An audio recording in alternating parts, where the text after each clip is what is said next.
Halos 400 mag-aaral sa La Union ang nakinabang sa pinagsamang humanitarian mission ng Safecare at 24th Infantry Battalion sa pamamagitan ng pamamahagi ng food packs.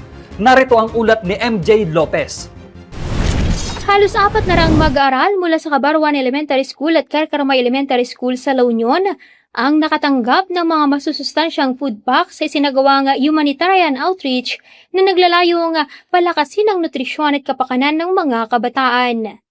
Pinangunahan ng aktibidad ng Science Identity Foundation Community Assistance for Responsible Existence o SIFCARE, katuwang ang 24th Infantry Wildcat Battalion Philippine Army, Philippine Air Force, Philippine Coast Guard, La Union Lions Club, Dalumpinas Weste Eco Rangers, Intercontinental Hotels Group, 1st Civil Military Operations Company, 12th Civil Military Operations Battalion, at iba pang volunteer organizations.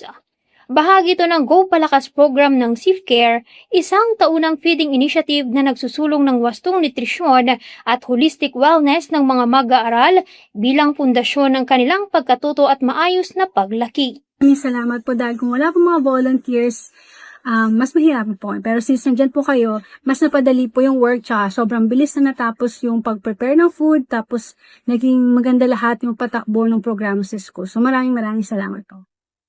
Samantala, sinabi naman ni Lieutenant Colonel Jesse Baroga, Commanding Officer ng 24th IB, na mahalagang mamuhunan sa kalusugan ng mga kabataan dahil ang wastong nutrisyon ay susi sa mas mahusay na pagkatuto, mas matatag na pangangatawan, at mas maliwanag na kinabukasan ng susunod na henerasyon.